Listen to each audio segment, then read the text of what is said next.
Good afternoon. My name is Ken Sorensen. I'm a retired high school and junior college history and English teacher.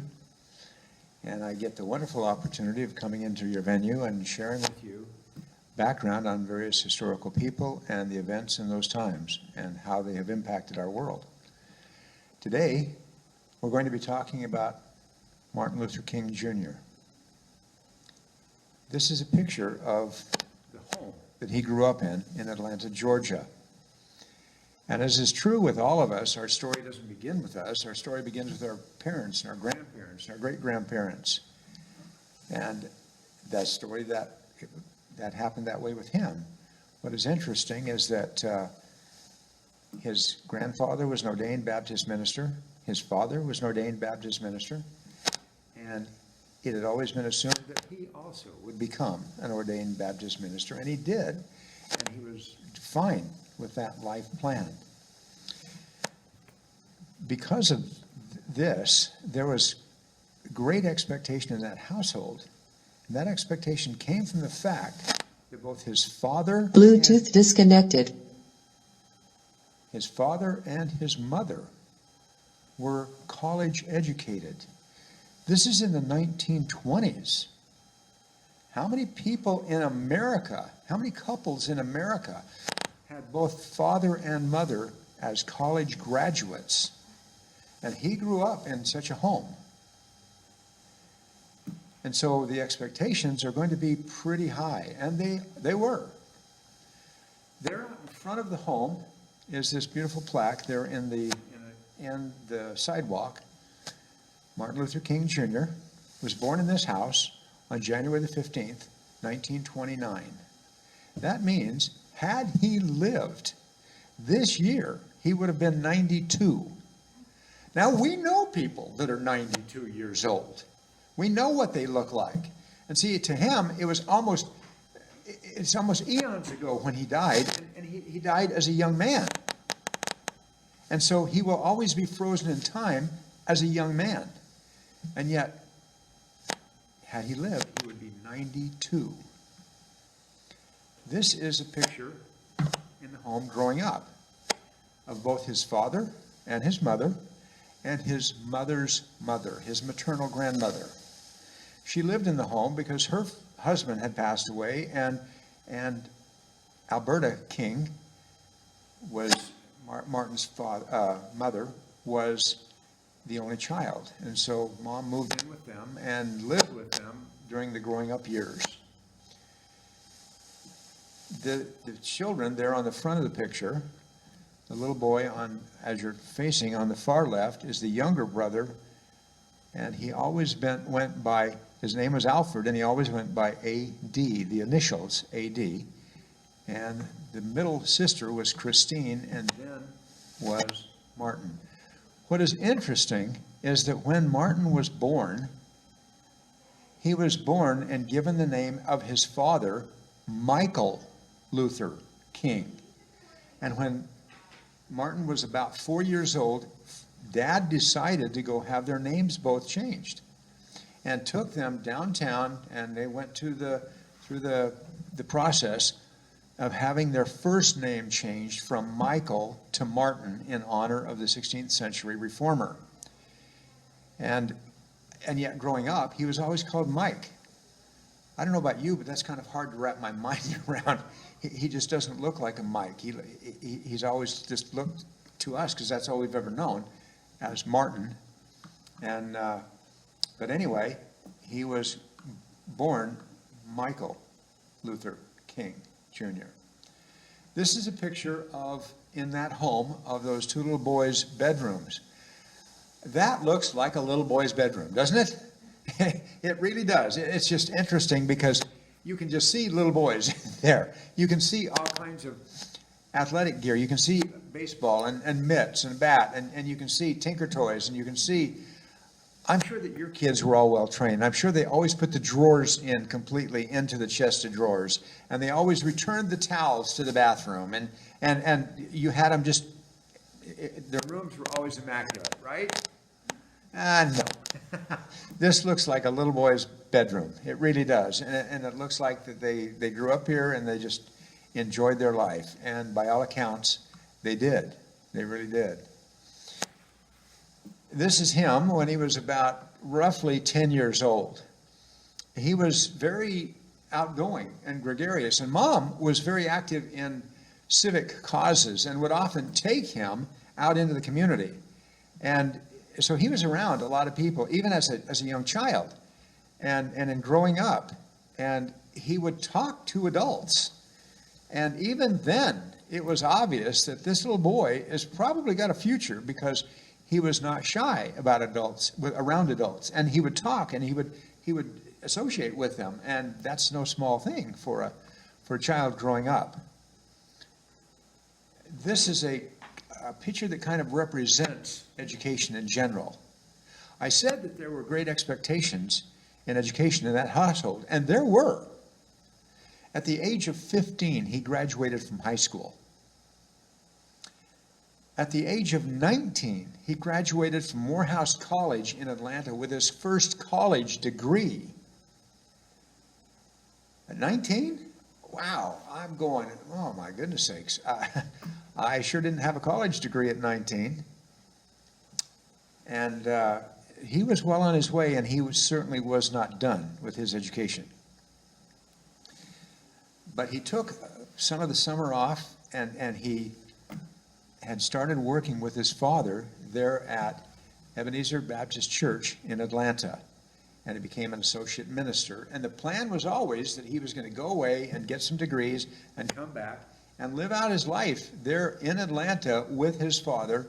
And then eventually the father would retire, and he would take over, and he would be the head minister there at Ebenezer Baptist Church. And that was always the plan.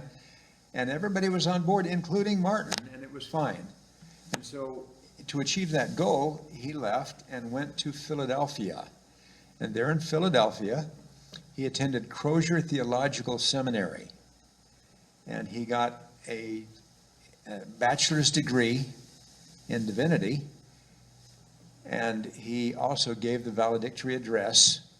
And so he's got 2 bachelor's degrees by the age of 22. And he was not done with education. This is a beautiful picture of the family, of his family in growing up. He had gone on to Boston, and he enrolled there at Boston University. And he was, while there, he met a young lady, and her name was Coretta Scott.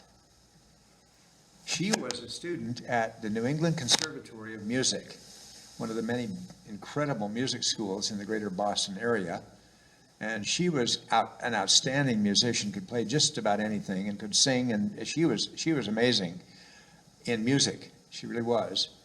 And they met and started to date and fell in love and made arrangements to get married.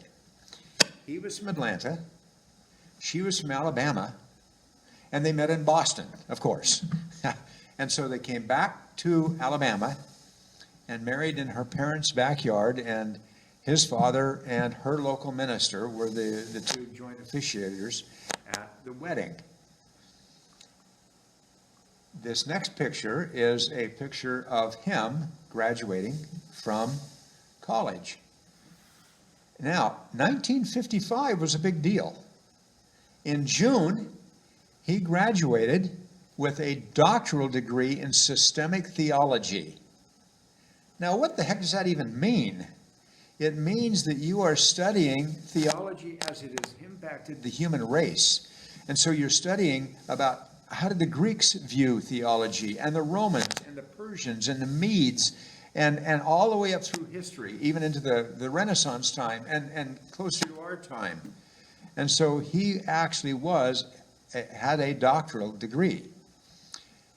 And so they had, by this time they were married. They moved back to Atlanta, and they were going to take up their dream again. But in that summer, it was decided between the 2 of them that what they really wanted to do was they wanted to go out and establish in their own right. And so he started applying for places all over to become a minister. And in Birmingham, Alabama, just straight west of Atlanta, there was an opening. And so they moved. And on September the 1st, in 1955, he started his first full-time job after college graduation. And in November of 1955, their first child was born. And so their life plan is really set up. They've got a great job. Their family is starting. And they're going to go forward and probably maybe 30, 40 years from now, retire and maybe move back to Atlanta, but maybe not. And just, that's fine. And they've got a good life plan. Did your life plans ever change? Their life plan stayed the same for about 30 days. And then, on December the 1st, 1955, their world changed because of this woman. Her name was Rosa Parks. It was a Friday afternoon. It was late in the afternoon. She had been working all week, as she did. She was working in several homes, and she would help in those homes and do laundry and meals and help with kids and just take care of things. And she was on her way home. And it was Friday. It was late. It was about 6 o'clock. All that she wanted to do was get home. And she got on the bus and paid her ticket and walked down the long aisle of the bus. Buses then were kind of interesting because they had, about halfway through the bus, they had a giant white line. And the white line is about 12 inches wide. It's painted across the walking area. There's a big white line painted up the sides next to the windows, and it's painted across on the interior of the ceiling. And everybody knows what that white line means. That means that in front of the white line, it's perfectly okay for white people to sit. And behind the white line is where the black people sit. She paid her ticket. She starts walking down the aisle. Now, in the front of the white line, there's a lot of room. There's empty benches everywhere. There's a handful of people, but there's lots of room. And she walks toward the white line, and she stops in front of the white line, and she's looking. The back of the bus is jammed. It is filled with people. People are on their way home from work. They've stopped, some of them stopped at the store. So they've got, in one arm, they've got a bag of groceries. In another arm, they've got a child. They're sitting on the edge of a bench, and everybody's just crowded together, and you've got 4 people on each of the benches, and you've got some people standing and holding the poles in the middle of the bus, and you've got some people just hanging on the back of the benches, standing up, and everybody's just trying to get home, and there is just wall-to-wall people. And she can see that, and she's looking around to see if there's any opening anywhere, and there is not. And so she turns around and sits down in front of the white line. And everybody in the back of the bus went, because everybody knew this was not going to end well. And the bus kept going. And it got to its next stop. And the bus driver pulled over. And a man got on, paid his ticket, and started walking up the aisle and looked up, and it looked like a black woman was sitting in front of the white line. And he went running up to her. "What are you doing?" "I'm sitting here." "Well, you can't sit here. This is in front of the white line." And she said, "Sir, I've paid my ticket. If you can show me a place to sit, I will sit. I will move. I will be happy to move. You show me where I can sit, and then I will move. But until then, I've paid my ticket, and I'm sitting down." "Well, you can't sit here." "I'm not moving until you can show me where I can sit." And so he turned around and went running back up to the bus driver. "Do you know there's a black woman sitting in the white section of the bus?" And the bus driver immediately pulled over and went running back to her, and the conversation was almost identical. And so he went up to the front of the bus, got out of the bus, went over to the street corner, and went over to the payphone. You remember when we had payphones on every corner? And pulled out his dime and put in his dime and called the police. And they came. And the conversation repeated a third time. And she said the same thing. And they arrested her for disturbing the peace and took her to jail. Now, it's really quite interesting because one of the quotes later has a huge impact right here. And that quote from Dr. King said, "Our lives begin to end the day we become silent about things that matter." And so what happened? People began to gather there in the church, in the Dexter Road Baptist Church, and their young new preacher came. "What can we do to help Sister Rosa?" And so he said, "Well, let me go down and make sure that she's okay." And so he gathered up some blankets and some food and took it down, and she was technically okay, but not real happy, understandably. And so he came back and said, "Okay, here's what we're going to do." And the plan was made, and everybody agreed, and they stopped riding the buses. Now, much of the city budget is based on bus ridership, and that just about undid that city of Birmingham, Alabama. But that would have not been easy, because now you have to get up earlier, and you're coming home later, and you're giving up sleep, and you're doing a lot of walking because nobody owns a car. And very few people even had bicycles. And it made a world of difference. The court case went clear to the Supreme Court. And the Supreme Court ruled that city buses cannot be segregated. Now, in that time frame, media from all over the nation and the world came to Birmingham, Alabama. And what did they find? They found a very young, articulate, incredibly well-educated black man who started to put the civil rights concepts into a manner that nobody had ever heard before. And he began to be in demand. And his life completely changed. In 1958, he was brought to New York, where he had written a book. And that book was called Stride Toward Freedom. And he was at a book signing. And he was at a table very similar to the table I'm sitting at right now. And people were lined up, and there were stacks of books. And you know what I'm talking about if you've ever been to a book signing. And it's always fun if you like that author. And so people were walking up to him, and he would take the book and ask their name and sign and give it to them. And that was fine, and it was going well. And all of a sudden, a woman come walking up to him and said, are you Martin Luther King? And he said, "Yes, I am." And she opened her purse and reached in her purse and pulled out a letter opener that was about 7 inches long and reached forward and stabbed him. And it went right toward his heart. And luckily for him, instead of getting between the ribs, it hit a rib and literally stuck in the rib. He was taken to the hospital, and he spent about 10 days in the hospital. And he came out of it just fine.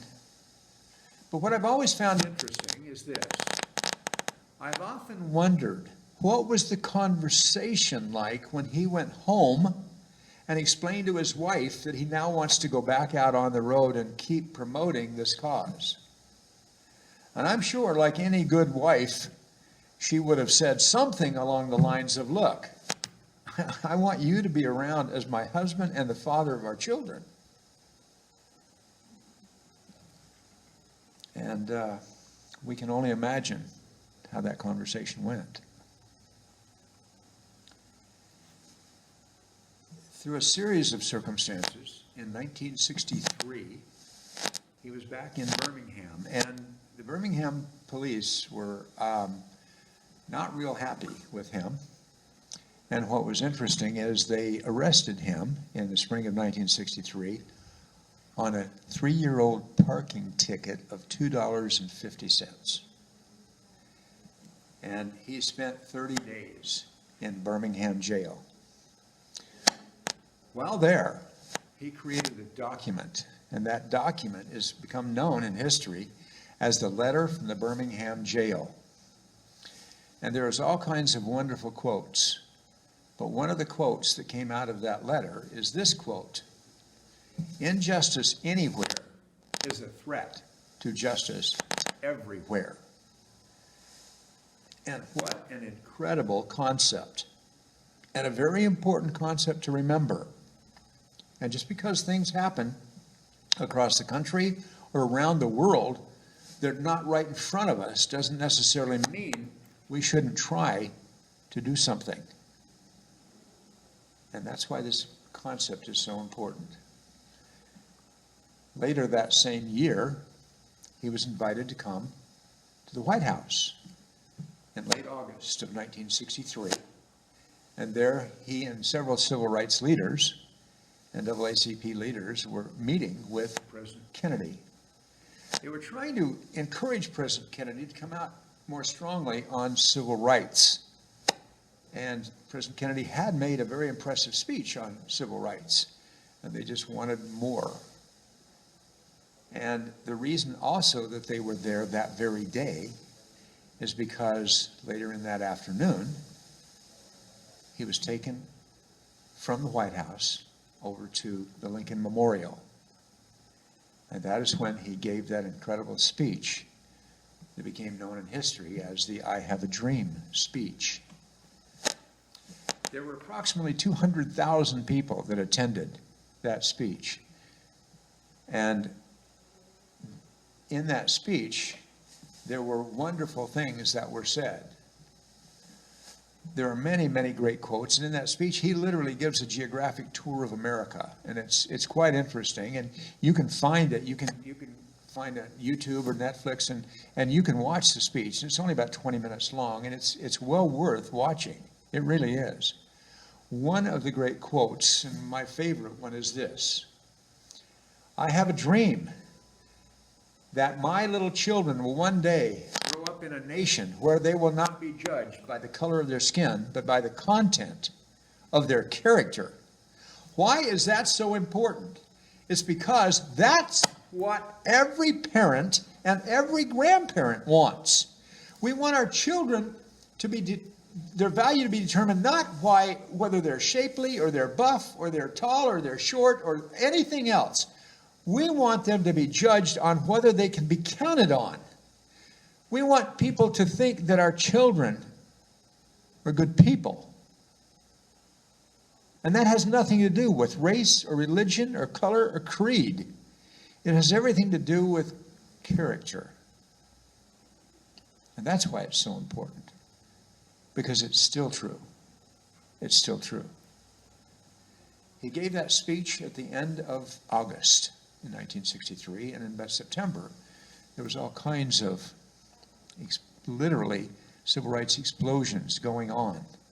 And we get that wonderful drawing by Norman Rockwell of Ruby Bridges being taken to school by government agents.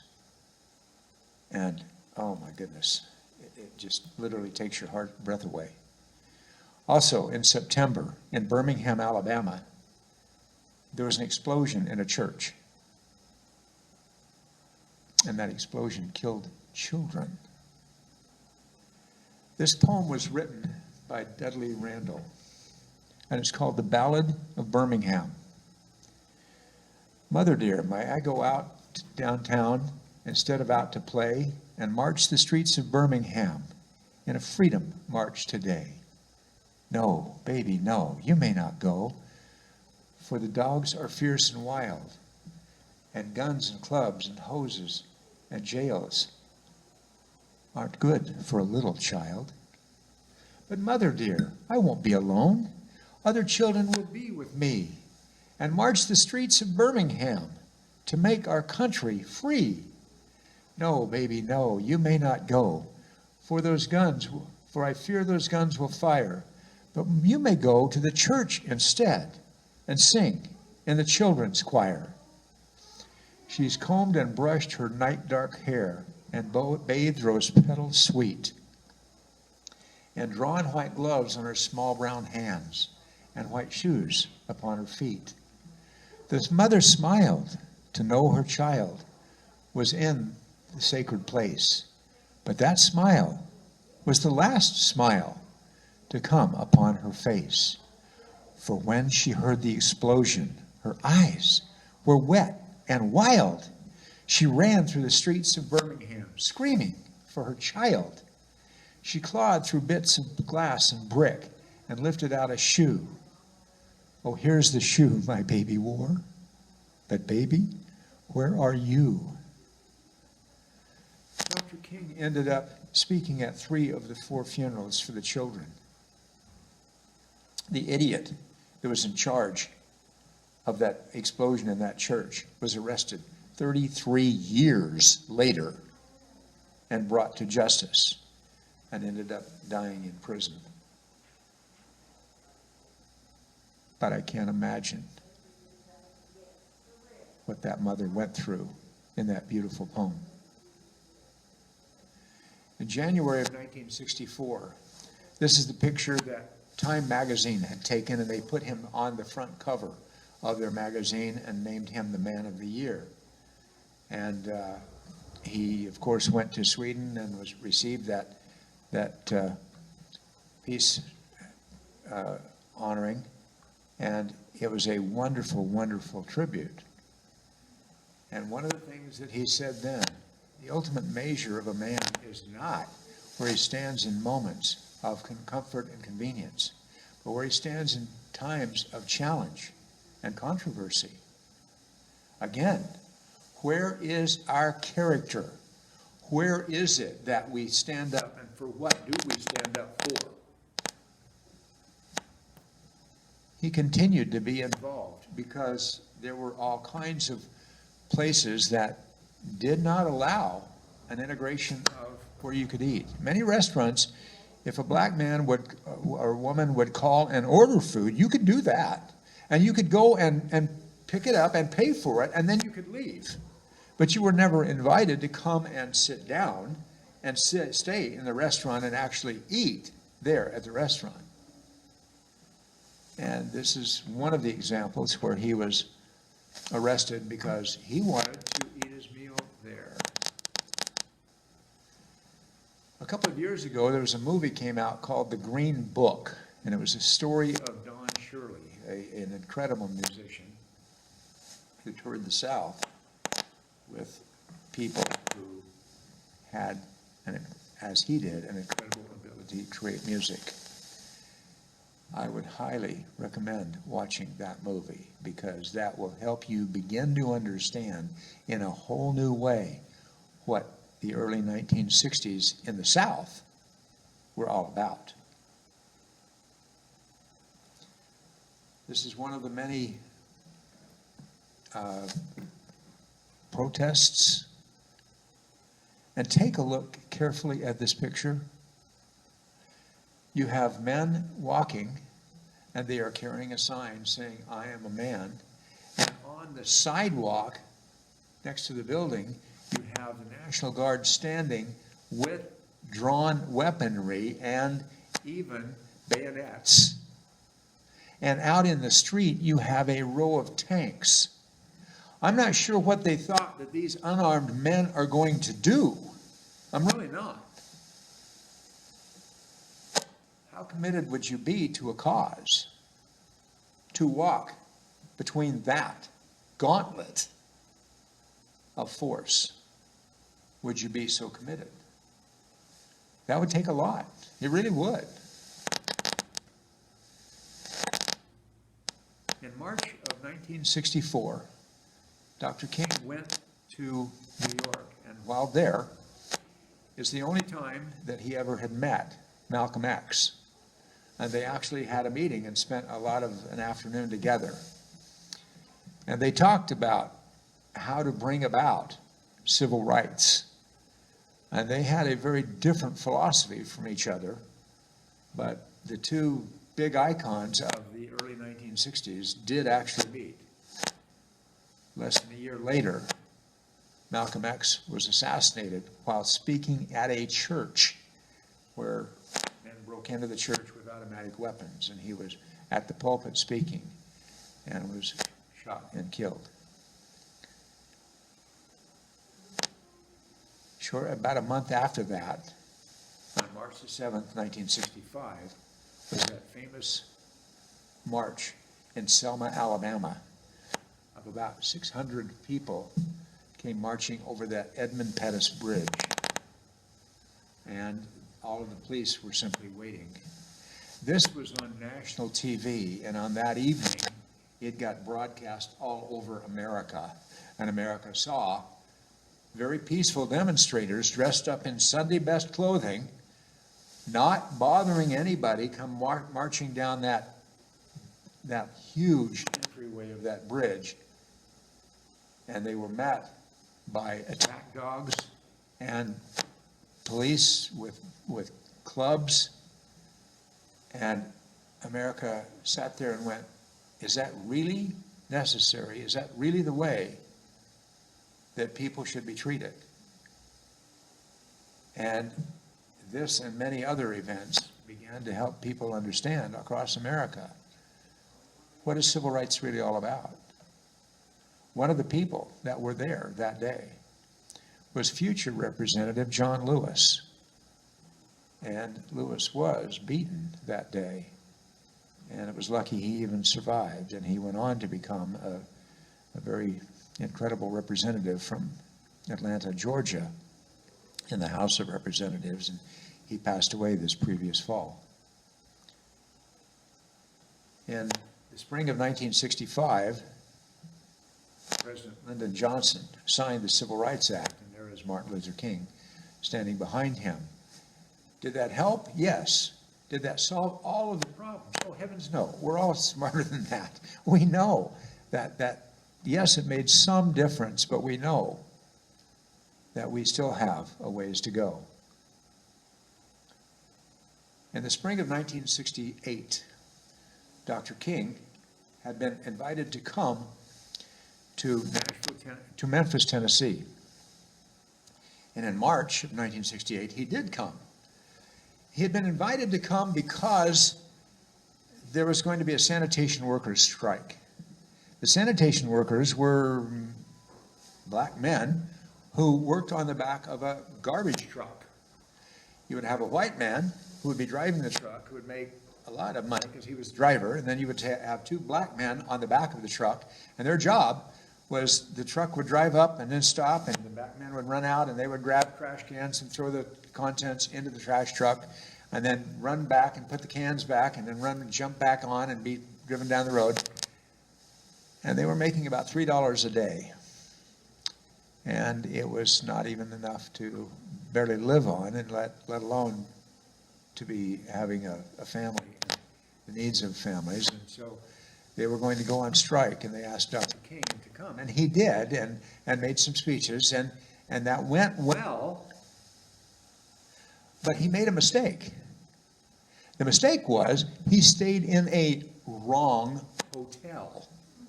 And it was found out later that the hotel was owned by a white man. Oh my goodness. The media just ate him alive. And he was invited to come back in early April, and he did. And this time his advance crew did a better job of screening and found the right motel, and it was actually named the Lorraine Motel. And that's where he stayed. The night of April the 4th, he'd been invited to come downtown and give a speech, and he did. And that speech has been known as "I've been to the mountaintop" speech. And this is a quote out of that speech. And he said, "I've been to the mountaintop, and he's allowed me to go up to the mountain, and I've looked over, and I've seen the promised land. I may not get there with you, but I want you to know tonight that we as a people will get to the promised land. And I'm happy tonight. Mine eyes have seen the glory of the coming of the Lord." Was Dr. King prescient? Did he see the future? Did he know that he had less than 24 hours to live? I don't think so. But he went back to the Lorraine Motel. He went back to the hotel, and the next day, he stayed essentially in the hotel all day long. He was there with his group, and they were just planning future activities. And about 6 o'clock in the evening, he stepped out onto the veranda. It's a 2-story motel. And he stepped out on the veranda, as you can see there in the picture. There had been all kinds of people knew where he was, and so there had been a lot of people gathered in the parking lot. There's probably about 100 people in the parking lot. And they were hoping that he would come out. And he finally did, a little after 6 o'clock, and he came out and was talking to them, and they would shout out questions, and he would just answer questions. And it was just a great moment for them. It really was. And then about 20 minutes after 6, a shot rang out. And it had come from, and you can see there in the picture, all kinds of people are pointing. The reason they're pointing is because two policemen, just coincidentally in their cruiser, happened to be close by, and they heard the shot and came driving over to the hotel and found out that Dr. King had been shot, and called in what we would call 911, and people came, and there was no chance at all, because that bullet had hit him in the cheek bone. It had gone through the head and severed the spine, and he was paralyzed before he even hit the ground, and there was no way that he could have survived such a shot, and died very soon. And but the people were pointing, and the police, after they got the emergency people coming, went over through the parking lot. On the other side of the parking lot, there was a section of homes, an older section, and they went to the front door of this one particular home, and a very elderly lady had owned the home. And she answered the door, and they demanded to get in and see what was going on. And she admitted that she had rented a room that afternoon. And an individual came in and paid cash, and she's thrilled to death to have the cash. And so he went upstairs by himself, and what he had done is he'd gone down to there was a bathroom down at the end of the hallway, and he'd opened the door of the bathroom, stepped into the tub, and opened the window, and that window looked right down onto across the parking lot where Dr. King was going to stand, and did stand. And he pulled up the gun and shot him. You notice that I have not said his name, and I'm not going to, because I firmly believe that anybody that changes history with the course of a gun does not need or ever get to have their name said out loud, because they have voided that right.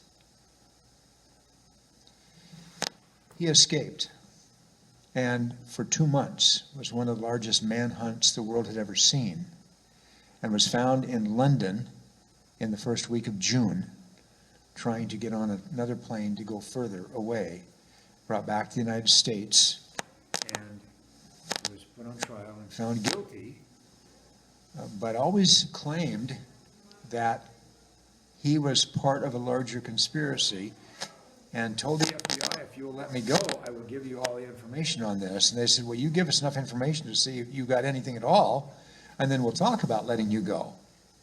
And he wouldn't, and they wouldn't, and he ended up dying in prison. What happened was, this happened at about 6:30, and by 7 o'clock, the news was out. But this is 1968. This was not a 24-hour-a-day, 7-day-a-week news cycle.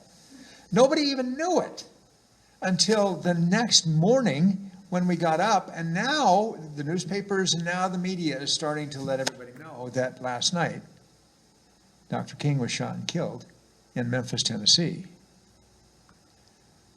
One of the interesting things about it, this is also the early stages of a presidential campaign, and one of the early candidates was Senator Bobby Kennedy. He was in Indianapolis that night, and he was supposed to make a speech at Ball State University there in Indianapolis. And the police came to him about 6:30 and said, we just heard that that Dr. King has been shot and killed in Memphis, Tennessee, and we would recommend you cancel the speech. And he said, no, I can't do that.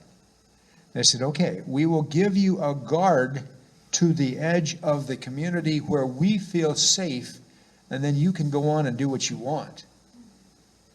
And so he went, they did, and they got to the edge of the black community, and Ball State University is ahead, and he and his driver drove to that school And he went to give this speech. And people came in because the meeting started at 7 o'clock and nobody knew what had happened in Memphis, Tennessee. And he got up and he started to explain to them, it is my sad duty to inform you that Dr. Martin Luther King Jr. has been shot and killed in Memphis, Tennessee. Some of the things that he said are this. What we need in the United States is not division. What we need in the United States is not hatred. What we need in the United States is not violence and lawlessness, but is love and wisdom and compassion toward one another and a feeling of justice toward those who still suffer from within our country, whether they be white or whether they be black. He went on to say, for those of you who are black and are tempted to be filled with hatred and distrust at the injustice of such an act against all white people, I can only say that I feel in my own heart the same kind of feeling. I had a member of my family killed, but he was killed by a white man.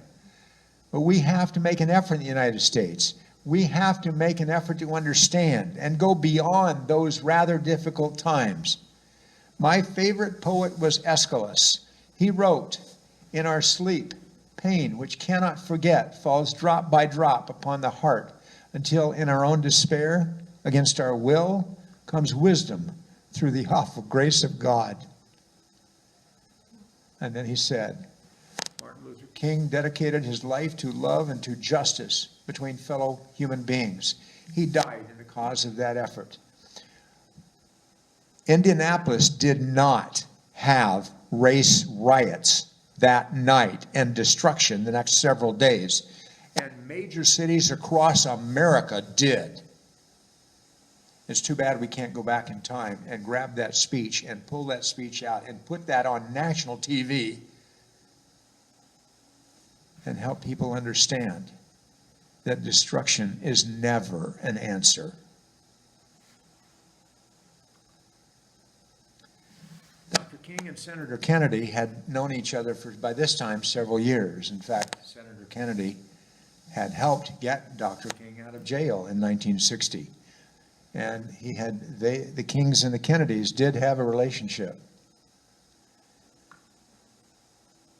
In fact, Senator Kennedy was one of the few white people that were even invited to come to the funeral, and did. I can't imagine the feelings of a mother as she's gathering her 4 children around and trying to explain to them that, yes, your father is dead and will not be coming home anymore, and how difficult that must have been. Dr. King was assassinated on April the 4th, 1968 in Memphis. There were race riots. They erupted across the United States. Johnson declared April the 9th the National Day of Mourning. 2 months later, the idiot was captured in the United Kingdom and confessed, but later retracted the confession. Bobby Kennedy, June 4th, 1968 in Los Angeles, had been the leading Democratic Party candidate, and Hubert Humphrey won the primary, but lost the election. And Bobby Kennedy died almost exactly 2 months to the day. 1968 was a very difficult year for America. Here are 4 different people that were assassinated in 1968. President John Kennedy in November of 1963, Malcolm X in February of 1965, Dr. King in April of 1968, and Senator Kennedy in June of 1968. And the question has always been, how different would our country have been if none of these had been assassinated? And obviously, we will never know. This is a picture of the gravesite in Atlanta, Georgia, where Dr. King is buried. And there on his there you can see the long view, and then you can see the short view of where both he and his wife, Coretta Scott King, are buried. And on his grave, it is carved those closing words that he gave at the I Have a Dream speech: free at last, thank God Almighty, I am free at last. And on her grave site, and she outlived him by almost 40 years, on her grave site is carved the quote from 1 Corinthians chapter 13. And it's a beautiful, beautiful quote. And as you can see, and it says, and now abide faith, hope, and love, these three. And the greatest of these is love. And what a wonderful representation of what that should be all about. And most people would think the story ends there. And it really doesn't. Let me give you a little bit more detail on what happened to that family. This is a picture of Dr. King, of Dr. King's father and his two sons. That is Martin Luther King Sr. there in the center. And on the right is Dr. King, and on the left is his younger brother, the Reverend A.D. King. As we know, Dr. King was assassinated on April the 4th, 1968. In July of 1969, the younger brother, the Reverend A.D. King, drowned in a boating accident with family, and so neither son lived until the age of 40. This is a picture of his mother, Alberta King. On Sunday, June the 30th, 1974, she was playing the Lord's Prayer there in the Ebenezer Baptist Church in Atlanta, where her father and her husband and her sons had all been ministers. And she's up there playing the organ, as she often did. And then an idiot jumped out of the audience and jumped up and said, "I'm in charge here," and pulled out a gun and started shooting. And she was one of two people that were killed, and several people were wounded before he was overpowered. And it makes you wonder, what more can any one family give? And I don't know. This is a picture in 1983 of then President Ronald Reagan, and as you can see, Coretta Scott King is standing next to him, and he is greeting a line of some pretty powerful senators, including Senator Howard Baker, whose back is to us there on the corner of the picture, and then we can just barely see part of the side of his face. That is Senator Gary Hart, and then Senator Bob Dole behind President Reagan, and then Senator Ted Kennedy. And I'm dying to jump in there and say, Senator Kennedy, what are you thinking right now? Because his face is giving very interesting information. I'm sorry, I never can remember the next guy, but the following guy is an early picture of then Senator Joe Biden. And so that's why this picture is quite interesting. It really is. And helped to eventually bring about the Dr. King holiday in January.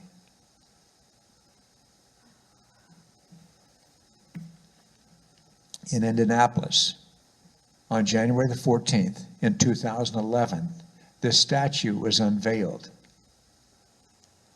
obviously commemorating Senator Kennedy and Dr. King. The statue was made out of metal from recycled guns that had been turned in.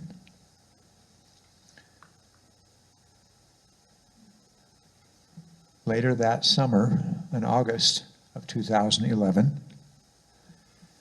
the statue was unveiled on the Washington, D.C. Mall of Dr. King.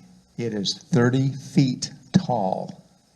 It is the only statue on the mall that is not dedicated to a war or a president or a white man.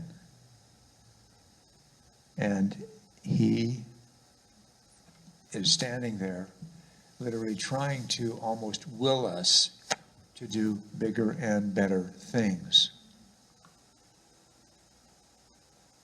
In closing, one of the important quotes from him, he said, "Life's most persistent and urgent question is this: what are you doing for others?" And how appropriate to end it with that concept in mind. Not too many people accomplished what he did in less than 40 years' time. And he made a tremendous difference in our world. And the reason that civil rights made such a forward step is because he advocated a lack of violence and made it very clear that violence is never the answer. And that's still true today. Violence solves nothing. And none of us respond positively if someone comes up and demands that we change or demands that we do something. We don't. And that was what he understood. And that's why he made such a difference, because he firmly believed in peaceful interchange. And Dr. King was all about doing unto others. Ladies and gentlemen, thank you, and I appreciate your time for being here and the opportunity of coming and spending time with you and talking about Dr. Martin Luther King, Jr.